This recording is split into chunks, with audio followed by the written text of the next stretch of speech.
Wu Sao employs either your palm or edge of the hand to block. Upon completion, your hand is in a prayer-like position in front of your chest. Wu Sao is the rear guard hand position employed when an opponent's punch penetrates your forward defenses.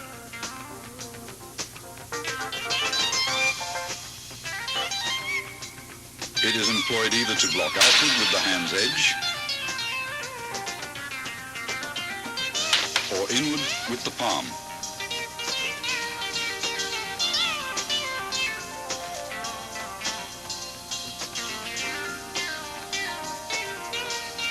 Fox Sao employs the inside of your wrist to block. At completion, your arm is in the fixed elbow position, 1 fist distance from your center line.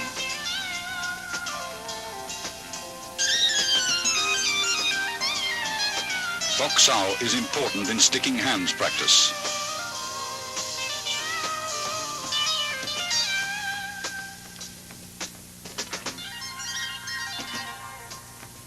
Fox Sao uses the palm heel for deflection by utilizing the wrist's snapping action. It is often combined with a punch.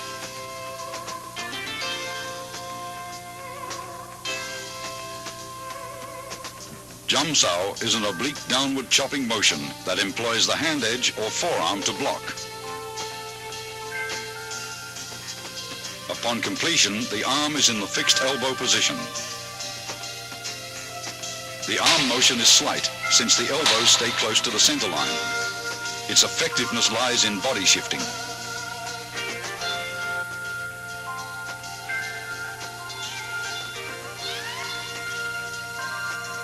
Gan Sao employs the forearm to block low-level and groin attacks by combining both the hinge action of your elbow and body shifting.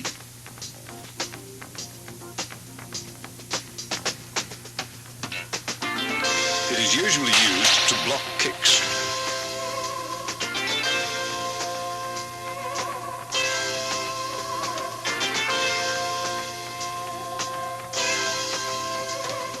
Bong Sao is unusual, since it deviates from the fixed elbow position. It is performed by a rolling motion of the forearm, which is the blocking surface. Coordination with torso rotation is important in Bong Sao.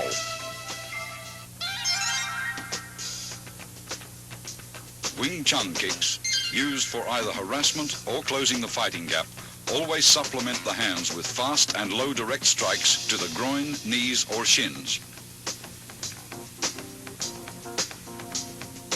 The front heel kick is delivered straight from the ground with a slight snapping action in the knee. Kick direct, but never higher than the midsection. The cross stomp kick uses the sole of the foot to break the opponent's balance, allowing for follow-up hand strikes.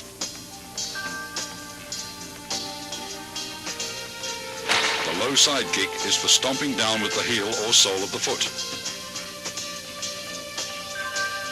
Master Wong employs a side kick to his opponent's inner thigh as a harassment.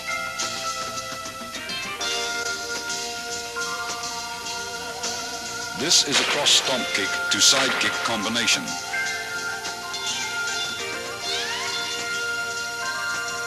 As the opponent evades the stomp kick, Master Wong follows up with a side kick to the midsection.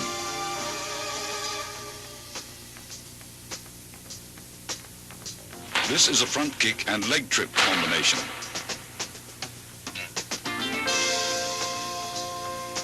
After his front kick is blocked, Master Wong follows the blocking force and uses his leg to trip the opponent.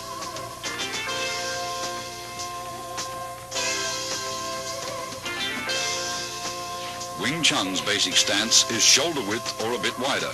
Knees are slightly bent. This natural fighting stance affords both stability and mobility. You should be coiled, ready to burst into an attacking or retreating opponent. Advances and withdrawals are performed by a short shuffling motion of the feet. somewhat like the Western fencing shuffle, where you remain in the same stance throughout.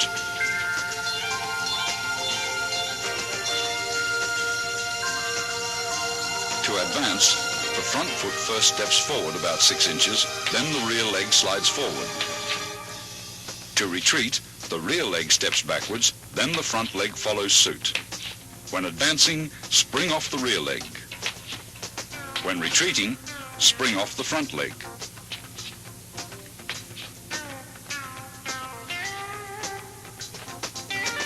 Circle stepping differs from the shuffle in that you actually alternate between left and right stances.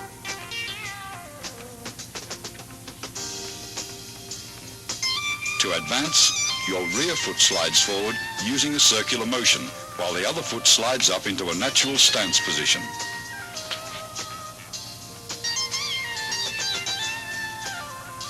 Circle stepping is used for cutting off or pressing an opponent who has great mobility.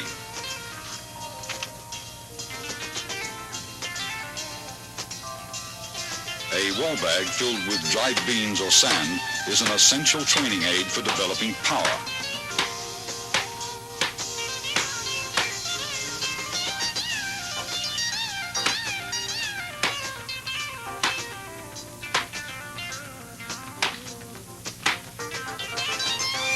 Striking with the fist or palms gives one a feeling of penetration and toughens the skin and bones.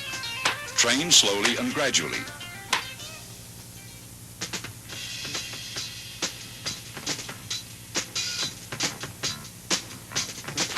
Although most Kung Fu styles retain a considerable number of instructional forms, Wing Chun has only 3.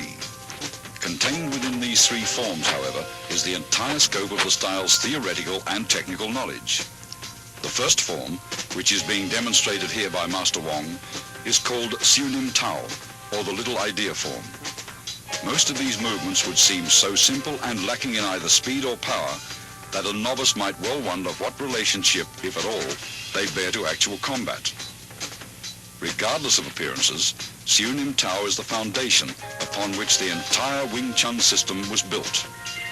It includes most of the basic techniques discussed earlier: stance, shifting, blocks, punches, and finger strikes, as well as all the underlying scientific principles covering the center line, elbow positioning, and the 4 gates.